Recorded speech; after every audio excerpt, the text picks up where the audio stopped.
Alright, so this is technically my 1K subscriber Q&A, even though we're basically at 2K now. I hit 1,000 subs, told myself I was going to film this right away, and then didn't. I kept pushing it off. I also posted asking for questions, and I didn't really get many comments punctuals. But that's okay.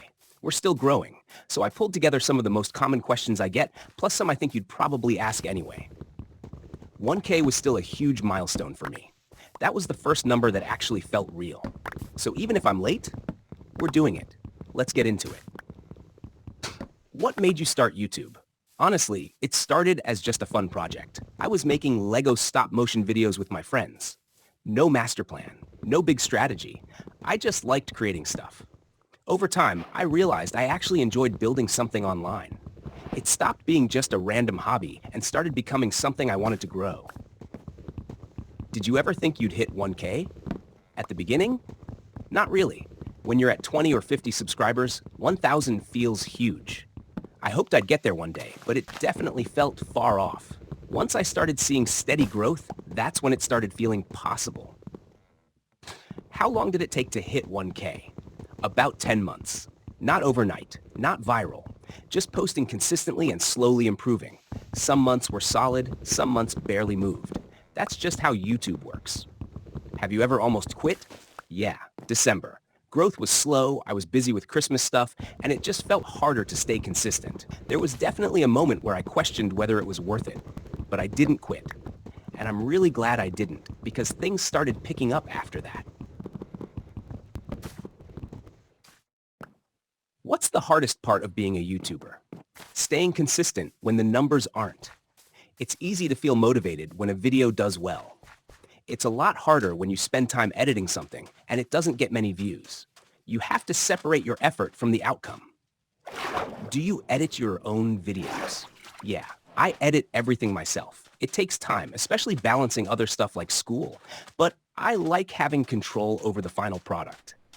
And if you go back to my first videos, yeah, we've improved a lot.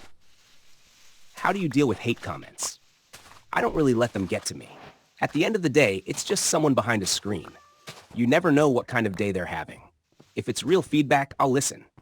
If it's just random hate, I move on. What do you do when you lose motivation? I remind myself why I'm doing this. One of my goals is to use YouTube money to buy Lego sets and fund bigger builds. That would feel insane, buying something completely from something I built online. That goal keeps me going when I don't feel like recording. Shh. What's one mistake you made early on? Posting too much at once. I thought uploading a bunch of videos would speed up growth. It doesn't. Spacing videos out and staying consistent made a way bigger difference. What advice would you give someone starting at 0 subscribers? Keep going. Everyone starts at 0. The beginning is the hardest part because no one knows who you are yet. If you stay consistent and improve a little every video, you'll eventually find your audience.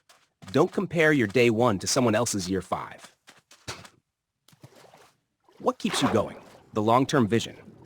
The idea that this could turn into something bigger, watching the community slowly grow, and honestly proving to myself that I can stick with something. Dream collab, generic stud, or TD Bricks. That would be crazy. Outro. And that's the 1K Q&A, even though we're basically at 2K now. Seriously, thank you. Watching this grow from nothing has been insane to me. If you've been here for a while, I appreciate you more than you know. Drop questions below. Because when we hit 5K, I'm doing another Q&A. And next time, I'm actually holding you to asking questions. If you're new here, you're early. We're just getting started. I'll see you in the next one. You can only sleep at night and during thunderstorms.